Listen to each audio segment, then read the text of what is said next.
லோகானுகிரகார்த்தம் தண்டாதிகிருஹாண.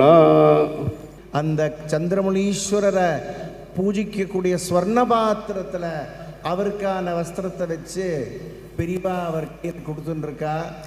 இது வரைக்கும் நம்ம பார்ப்போம். அதுக்கப்புறம் அவள் திரையை போட்டு அவள் சித்தமாக வெளில வரைச்சே 2 சூரியன் மாதிரி 2 பெரியவாளும் வெளில வருவா இந்த கூடாரத்துலேருந்து. இப்போ ஸ்ரீ விஜயேந்திர சரஸ்வதி சுவாமிகள் அவர் வெள்ளை வஸ்திரத்தெல்லாம் களைஞ்சோட்டு நீரில் நிற்கிறதே காஷாய வஸ்திரத்தை கொடுக்கிறார்.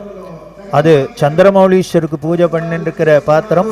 சந்திரமௌலீஸ்வர திருக்காலமும் பூஜை பண்ணிட்டு இருக்கிற திருக்கரங்களால தன்னோட குருநாதர் கையால சன்னியாசத்தை அடையாளமான இந்த காவி உடைய வாங்கிக்கிறார்.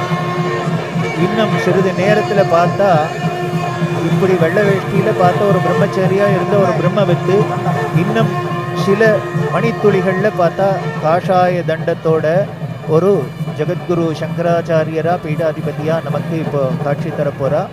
அதுல என்ன ஒரு ஆச்சரியம் அப்படின்னா 2 ஆச்சாரியாலும் குரு சிஷ்யர் 70-71 2 ஆச்சாரியாலும் நமக்கு சேர்ந்து தரிசனம் இன்னும் சில நிமிஷங்கள்ல சில மணித்துளிகள்ல கிடைக்க போறது. இந்த ஒரு அரிய சந்தர்ப்பத்துக்குத்தான் உலகமே ஆச்சரியமா காத்துன்னு இருக்கு, ஆவலோட காத்துன்னு இருக்கு. இப்போ அவ தன்னோட உடைய மாத்திண்டு காஷாயத்தோட வருவா. அந்த ஒரு திருக்காட்சியை பார்ப்போம். வான வேடிக்கைகள்லாம் வெடிக்கிறது.